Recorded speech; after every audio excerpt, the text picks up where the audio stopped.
selamat bertemu kembali. Kali ini kita memasuki video pembahasan atau pembelajaran tentang tata surya. Nah, untuk tidak berlama-lama karena ini banyak yang harus dibahas ya. Namun untuk mempelajari ini kita mulai dulu dari yang sederhana dulu ya, kulit-kulitnya saja dulu, nanti kita baru masuk yang lebih dalam. Di layar monitor Anda bisa melihat dan memperhatikan ada sistem tata surya. Apa itu tata surya? Nah, jadi tata surya itu merupakan sebuah sistem dengan susunan ada matahari sebagai pusat dan dikelilingi 8 planet beserta bulannya, serta benda-benda kecil antar planet seperti asteroid, komet, dan meteoroid. Nah, jadi itulah yang dimaksud dengan tata surya. Jadi adalah merupakan sebuah sistem. Oke. Nah, kita lanjut, gambarannya seperti apa dia gambarannya. Di sini bisa kita lihat ya. Nah, inilah gambarannya. Jadi ada Merkurius, ada Venus, Bumi, Mars, Jupiter, Saturnus, Uranus, Neptunus. Nah, Pluto sudah tidak dimasukkan lagi karena Pluto dianggap bukanlah merupakan sebuah planet. Ya, ini adalah merupakan temuan terakhir para ilmuwan. Ya. Nah, kemudian kita lihat beberapa yang menjadi keunikan daripada masing-masing planet. Seperti itulah cara kita menghafalnya. Yang pertama kita lihat di layar monitor Merkurius.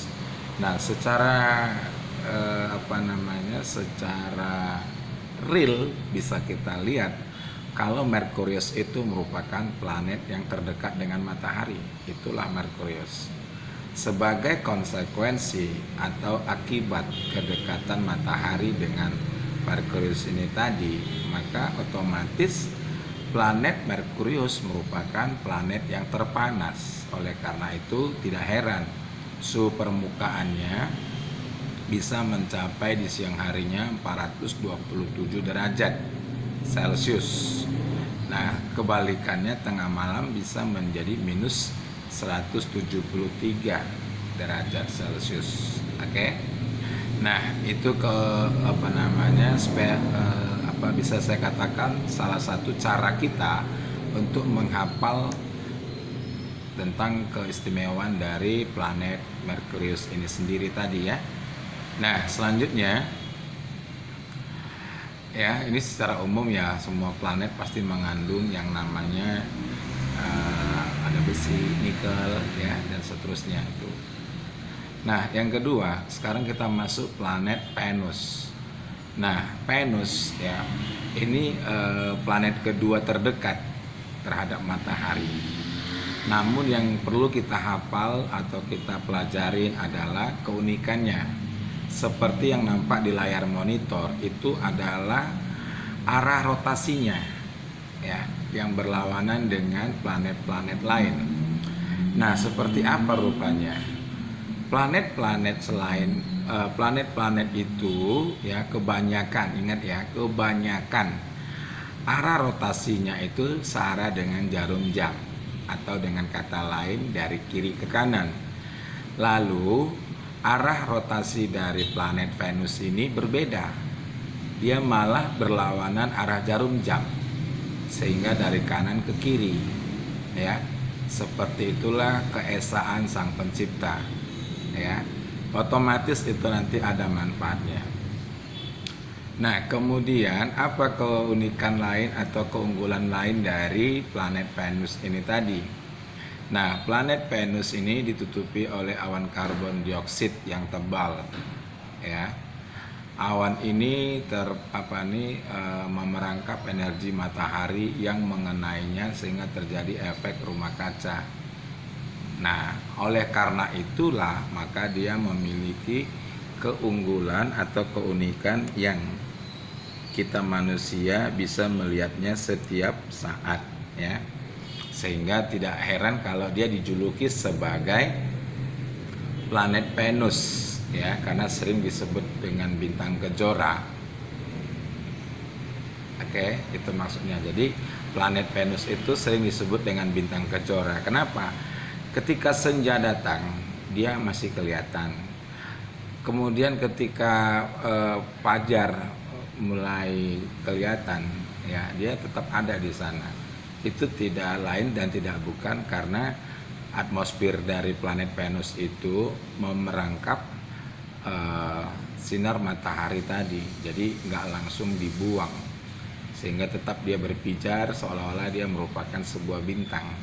Oke, jadi planet Venus ini bisa kita lihat selalu di sebelah timur, ya, maka disebut dia dengan bintang timur atau bintang kejora, seperti itu. Nah, kemudian kita masuk ke bagian bumi.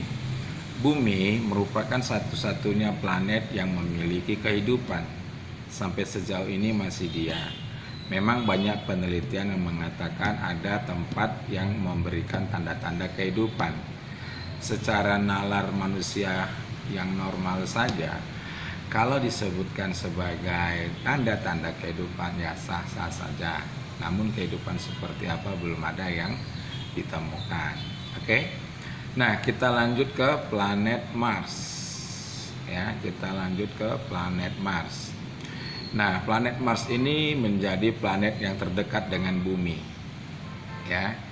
Memang ada Venus, namun jarak Venus dengan bumi itu masih agak jauh dibandingkan jarak antara planet Mars dengan bumi.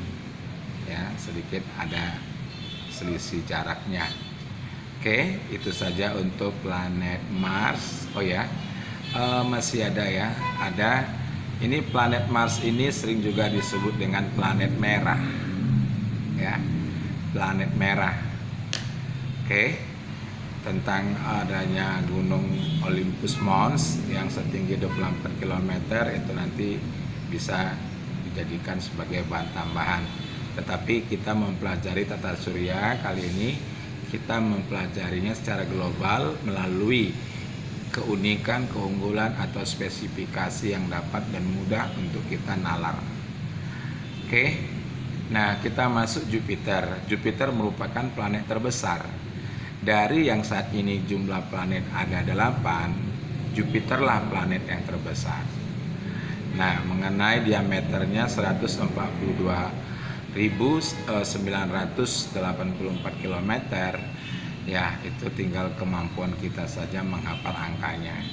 Tetapi secara garis besar Jupiter merupakan planet terbesar, ya. Nah, kemudian kita lanjutkan dulu. Apa kira-kira yang ada bisa kita lihat spek lain dari Jupiter ini tadi, ya. Sepertinya tidak ada ya, hampir sama saja. Kalau misalnya dia ditutupin awan, ya hampir semua ditutupin awan. Oke, nah sekarang kita masuk ke Saturnus. Ya, Saturnus berbentuk pipih karena kerapatannya rendah dan berotasi sangat cepat. Planet ini berupa bola gas raksasa yang terdiri atas gas hidrogen dan helium. Saturnus memiliki cincin yang tersusun dari 3 gas yang membeku dan butiran-butiran debu. Atmosfer planet ini mengandung amoniak dan metana. Suhu di atas awan Saturnus bisa mencapai 170 derajat Celcius. Nah, seperti ini gambarannya. Jadi dengan gampang bisa kita mengingatnya. Kalau Saturnus itu merupakan planet dengan keistimewaan memiliki cincin yang mendatar. Cincin yang mendatar. Nah, cincin yang mendatar ini tadi itu disusun oleh butiran-butiran debu dan gas yang membeku. Ya, itu dia. Jadi keistimewaannya dia memiliki cincin yang horizontal yang disusun oleh butiran-butiran debu dan gas yang membeku. Ya, seperti itu kurang lebih caranya untuk menghafalnya. Oke. Nah, kemudian kita masuk Uranus.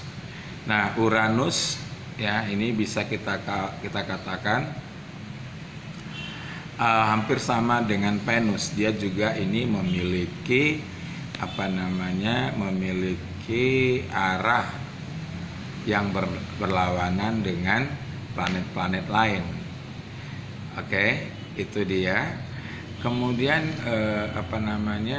kalau kita lihat Uranus ini di dalam mengelilingi matahari, dia seperti menggelinding. Ya, dia seperti menggelinding, dia berputar lalu berotasi. Beda dengan planet-planet yang lain, dia seperti menggelinding meluncurnya, ya. Jadi itu untuk Uranus ada 2 yang perlu kita pahamin, ya, bentuk-bentuknya. Kemudian lagi Uranus itu dia memiliki cincin vertikal seperti ini, ya. Nah, habis itu kita coba masuk Neptunus. Nah, Neptunus itu merupakan planet yang sampai detik ini disebut juga dengan planet biru. Mengapa disebut planet biru? Karena dia banyak mengandung metana. Ya, seperti itu dia. Oke. Jadi secara garis umum begitulah untuk mempelajari tentang tata surya. Oke. Nanti di video selanjutnya kita akan membahas bagaimana pengelompokan atau kategori dari sebuah planet atau planet-planet yang ada di tata surya kita. Demikian saja dulu. Terima kasih dan jangan lupa tekan tombol subscribe-nya nanti. Oke, terima kasih. Bye-bye.